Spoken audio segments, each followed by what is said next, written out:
皆さんこんにちは、ケニーです。今回も e フットボールの戦術的解説をお届けします。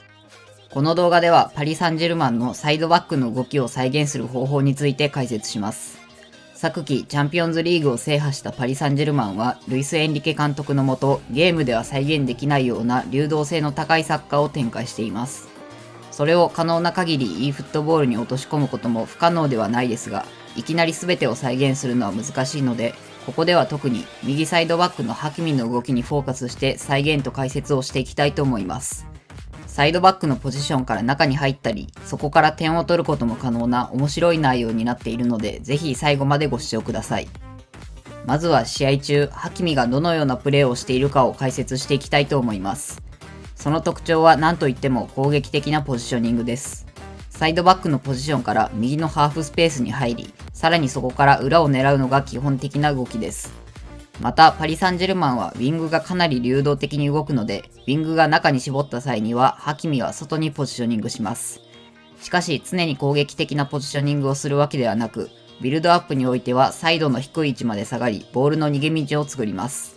このようなサイドバックとしてのビルドアップへの関与、そこからウィングとの関係による内と外のポジショニングの使い分け、さらにフィニッシュの局面ではゴール前に入っていくという動きが試合中には頻繁に見られます。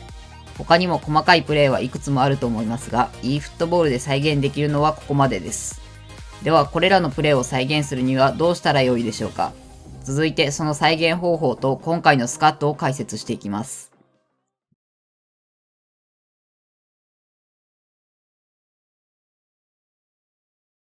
先ほど解説したサイドバックの内と外の使い分け。e フットボールにおいてこのような動きがプレースタイルとして表現されているのがインナーラップサイドバックです。しかし個人的にはインナーラップサイドバックではハキミのプレーを再現できているとは言えないと思います。理由はボールが中央から左サイドにある時のポジショニングです。実際のハキミはそのような状況でも高い位置にポジショニングし、右サイドへの展開に備えます。しかし e フットボールのインナーラップサイドバックはボールが中央から左サイドにある際は元のサイドバックのポジションに戻ってしまう性質があります。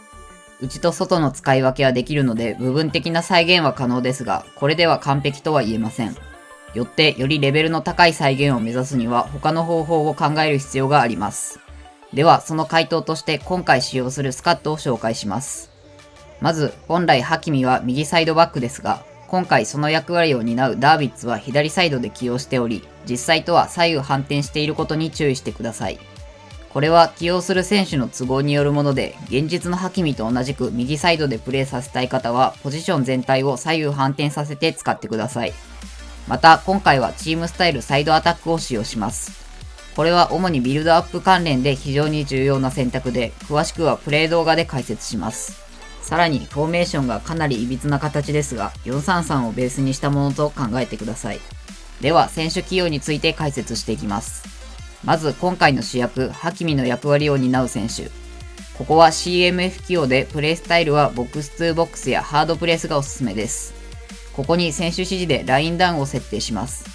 これにより守備時は左サイドバックのポジションに入ります。注意点としては中央のアンカーの選手よりも高い位置に配置することです。ここの上下関係が入れ替わってしまうと守備時にセンターバックの位置に入ってしまいます。これらの起用とサイドアタックのチームスタイルで最初に解説したハキミのプレーをかなりの精度で再現することができます。では残りの選手についても解説します。まず左ウィング。ここは無印かチャンスメーカーを起用します。これらは中に絞る傾向が強いプレースタイルで、パリ・サンジェルマンのウィングとサイドバックの柔軟な関係を再現するのに最適です。また、選手指示でラインダウンを設定し、守備時は451のブロックを作ります。次にインサイドハーフ。まず重要なのは、この2人に選手指示でプレーエリア幅制限を設定することです。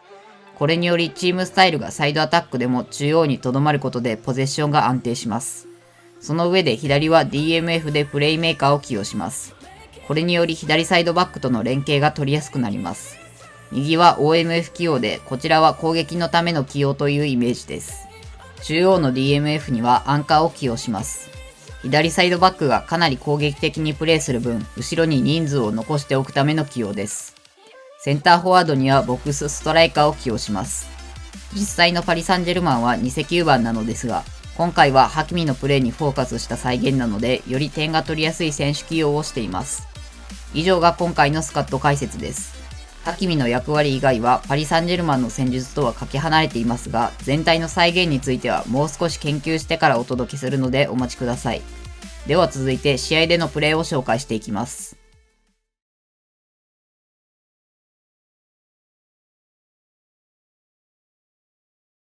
まずはビルドアップの場面を解説します。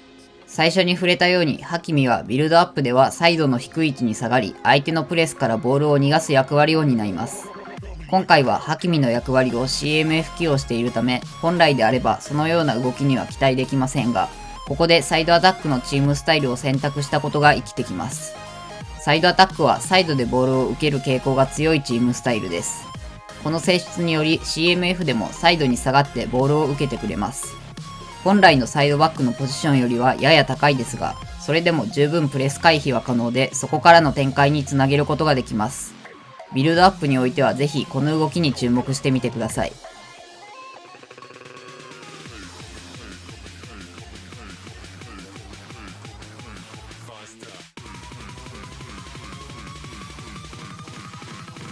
Like a Hellcat.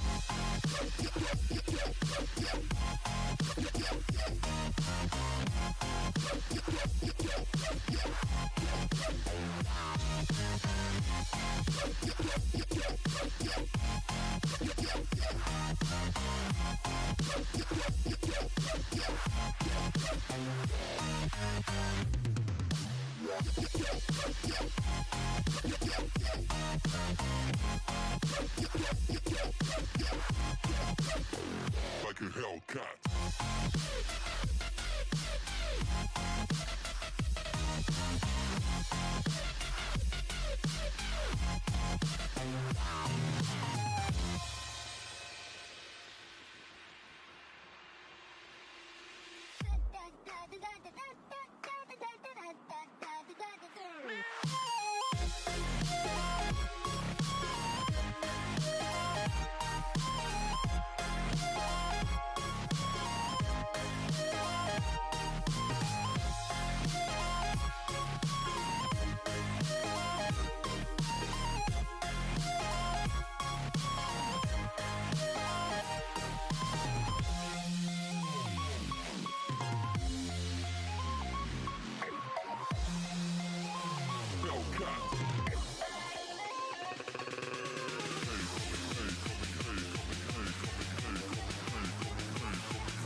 次にインナーラップとオーバーラップを解説します。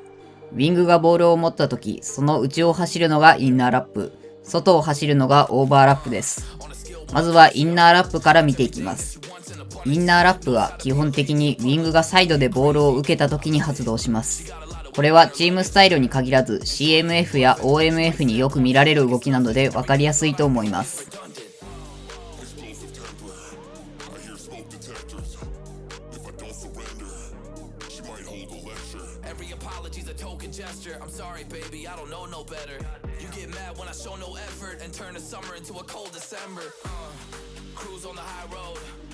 Dodging the potholes, tied up and I'm blindfold.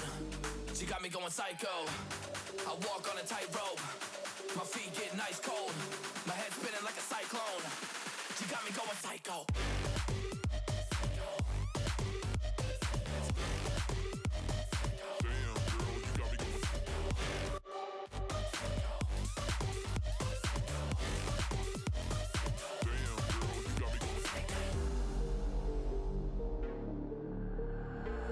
Baby, I got CBD. Now we should kick back, pop in a DVD. Yeah.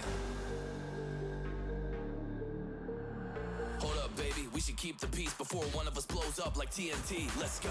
I guess I'm crazy too. Not right in my mind, but I play it cool. A lot of emotions I convey are cruel, and my toxic traits are like deja vu. Ooh, that's the way I do. I'm a hot mess. 次にオーバーラップを見ていきます。ウィングが中に絞ると同時にサイドバックが外に開いてオーバーラップに備えるのがポイントです。これはサイドアタックならではの動きだと思います。このようにウィングとの関係による内と外の使い分けが可能なのが今回の再現方法の特徴です。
最後にフィニッシュの局面を紹介します。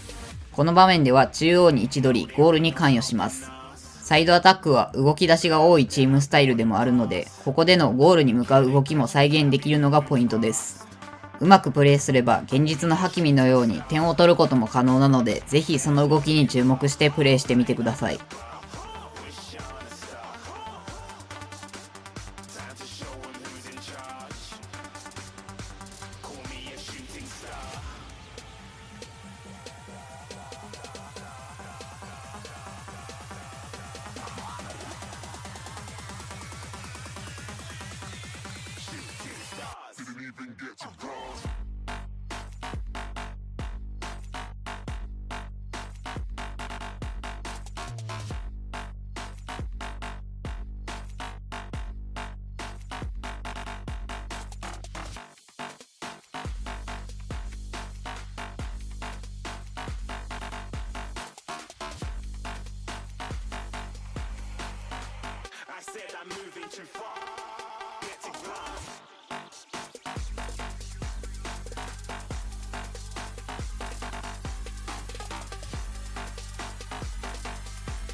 A shooting star. Got more than a couple of people going mad. I swear they're rooting hard.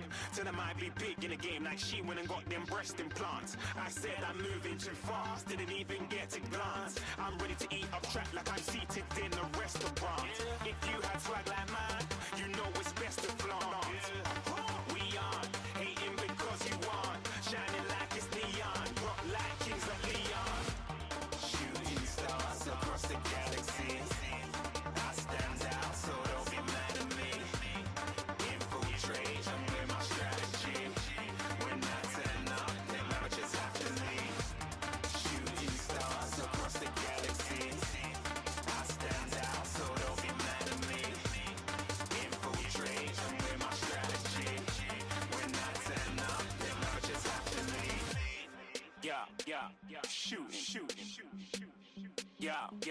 Shooting. Yeah, shooting. Yeah, shooting. Yeah,